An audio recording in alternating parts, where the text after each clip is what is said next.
প্রশ্ন করেছেন 4 রাকাত বিশিষ্ট ফরজ নামাজে যদি ইমাম ভুলে 5 রাকাত পড়ে ফেলে, ইমাম ও মুক্তাদি উভয় নামাজের ভেতরে বুঝতে পারেন, নামাজ শেষে 2-3 মিনিট পরে 2-1 জন মুক্তাদি বললেন নামাজ বেশি হয়েছে, এখন কি করতে হবে? যেহেতু 4 রাকাত বিশিষ্ট ফরজ হয়ে গেছে, 5 রাকাত পড়ে ফেলছে, নিয়ম হচ্ছে আবার তিনি এসে বসবেন, অর্থাৎ আসেই তিনি 2টা সাজদা দিবেন, সাজদা দিবেন যতক্ষণ পর্যন্ত না অন্য কাজে ব্যস্ত হয়ে পড়ে।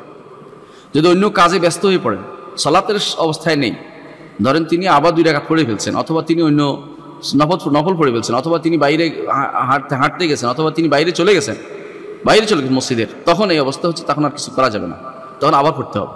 আর যদি তিনি মসজিদের ভিতরে থাকেন, নামাজের পর পরে বলছে কেউ, অথবা তিনি এই অবস্থায় আছেন, ঘুরে বসছেন, এমন সময় বলছে, সঙ্গে সঙ্গে তিনি কেবলার দিকে ফিরে যাবেন, অথবা মসজিদে আসে, এখনো মসজিদ থেকে বের হয়ে যান না, কোনো অন্য কাজে ব্যস্ত হয়ে পড়েন না, কোরআন তেলাওয়াত শুরু করেন নাই, তিনি সঙ্গে সঙ্গে, অর্থাৎ মানুষ এখনো চলে যায় নাই, তাহলে আপনি তাদের নিয়ে আবার সালাত আপনি যাবেন, তাই 2টা সাজদা দিবেন, 2টা সাজদা দিয়ে এখন আপনি সালাম ফিরিয়ে ফেলবেন। 2টা সাজদা দিবেন কেন জানেন?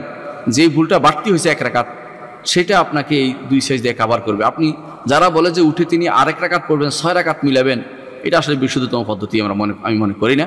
এটা একটা মত আছে, কিন্তু বিশুদ্ধ পদ্ধতি না। বিশুদ্ধ পদ্ধতি হচ্ছে তিনি এখন যেটা করবেন, তিনি এখন সাজদা দিবেন, আর 1 সাজদার কারণে তার অনেক ভুল কেটে যাবে, অনেক ভুল কেটে যাবে। একজন মানুষের যদি 2-3টা ভুলও হয়, একটা সাজদা কিন্তু সমস্ত ভুলকে কাটিয়ে দেয়। সুতরাং আপনাকে 2টা-3টা সাজদা লাগবে না।